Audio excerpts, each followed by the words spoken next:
किसी कार्यक्रम कर रहे हो रोज, इसमें क्या जवाब दे दो? गलत है, बिल्कुल सही है।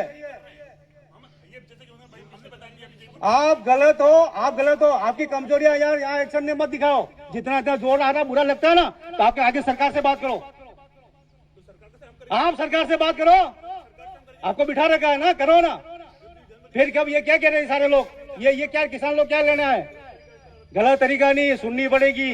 देश को आजादी दिलानी बोलने के लिए अंग्रेज, तुम अंग्रेजी क्या? तुम अंग्रेज हो क्या? तुम्हें बुरा लगा अंग्रेज हो क्या तुम?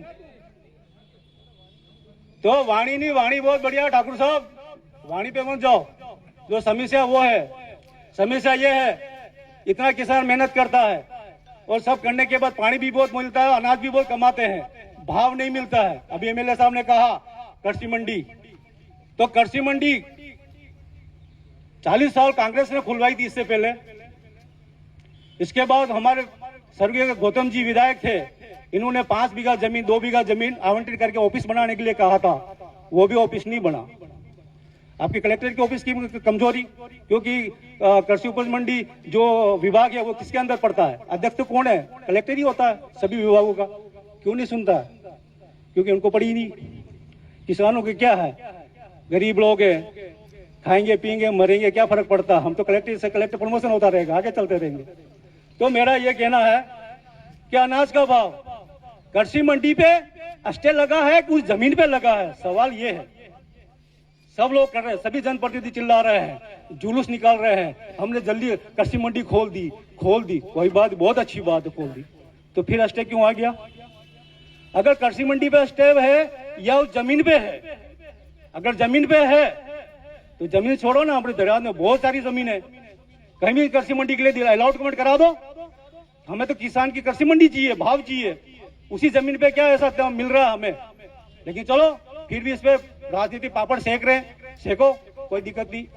हमें यह कहना है कि कलेक्टर साहब होते हुए कितनी बैठक होगी? 50-30 बैठक होगी दरियावत में। यहाँ पे हर बार कलेक्टर साहब आते हैं, हम यही कहते हैं कृषि मंडी खुलवाओ, कृषि मंडी खुलवाओ। कलेक्टर साहब घटी हिलाते हैं यूँ, हाँ खुलवा देंगे।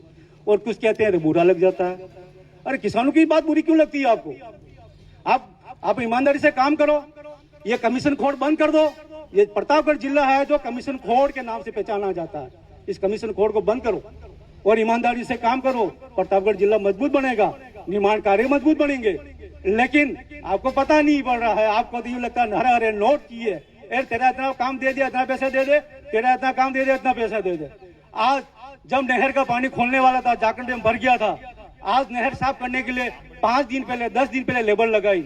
लेबर भी मौके पे जा रही है, फोटो खिंचवा के वापस घर आ रही है, मौके पे काम नहीं हो रहा है, फोटो खींच के जा रहे हैं और मस्टॉल भरे जा रहे हैं। मस्टॉल का पैसा किसके पास जा रहा है ये भी पता लगाना हमें जरूरत है और आपको भी एक्शन लेने की जरूरत है। अतिरिक्त कलेक्टर साहब, यहाँ मस्टॉल का खेल चलता है पूरे प्रतापगढ़ में।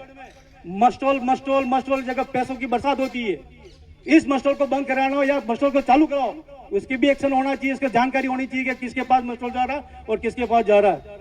अगर ये काम आप नहीं करवाते हो तो फिर आपके यहाँ कलेक्टर बन के रहना और बात सुनने का कोई मतलब नहीं रहता है। आप किसानों की बात नहीं सुनते हो, आप गरीबों की बात नहीं सुनते हो, जनता की बात नहीं सुनते हो, सिर्फ लाशा बन के बैठे हो और बातें करते हो बड़ी हाँ। और कुछ किसान कुछ बोल के बोल देता है, ये बात गलत है, ये बहुत बुरी लगती है। अरे कहाँ के लिए बुरी लगती है? नहीं, बहुत सही कह रहा हूँ, बहुत सही बोल रहा हूँ। हमारे भाइयों को बुरा नहीं लगना चाहिए। सबके मुंह बिगाड़ो मत। जनप्रतिनिधि हो, सब जनता के नेता हो, सबकी जनता के सेवक कर बैठो, सबकी जनता के नौकर हो। तुम ही मुंह बिगाड़ रहे हो, फिर जनता किसके पास जाएगी? और जिस दिन जनता खड़ी हो गई, तुम यहाँ नहीं बैठोगे, जनता बैठेगी यहाँ पे। कलेक्टर साहब भी भागते हुए नजर आएंगे, कोई नजर नहीं आएगा जिस दिन जनता जाग गई। मैं यही कहना चाह रहा हूँ, जब तक जागो, नहीं तो ऐसे कलेक्टर आते रहेंगे, ऐसे एमएलए बनते, नया एमएलए बनेगा, तैयार बनेगा, चौथा एमएलए बनेगा, एमएलए पे एमएलए बनते रहेंगे, कोई काम नहीं होने वाला है। जब तक तुम खुद नहीं बोलोगे, तुम खुद एमएलए नहीं बनोगे, तुम खुद सरपंच नहीं बनोगे, जब तक खुद कलेक्टर पैदा नहीं करोगे, तब तक यही बैठे रहोगे, तालियां बजाते था राणू की तरह, तालियां बजा के चले जाना और ये मजे करेंगे ऐस आराम। सरकारी गाड़ी, सरकारी डीजल, सरकारी तनख्वाह, फिर भी कोई काम नहीं कर पा रहे ये लोग। क्यों नहीं कर पा रहे? हमारी किसानों की क्यों नहीं सुनवाई कर रही? यही बात कर रहा हूं। मिर्ची लगी हो तो बहुत बढ़िया बात है, नहीं लगी हो तो बहुत बढ़िया हो। लगना आने वाले समय में आप यहाँ बैठने नजर नहीं आओगे, ये समय तैयार हो रहा है।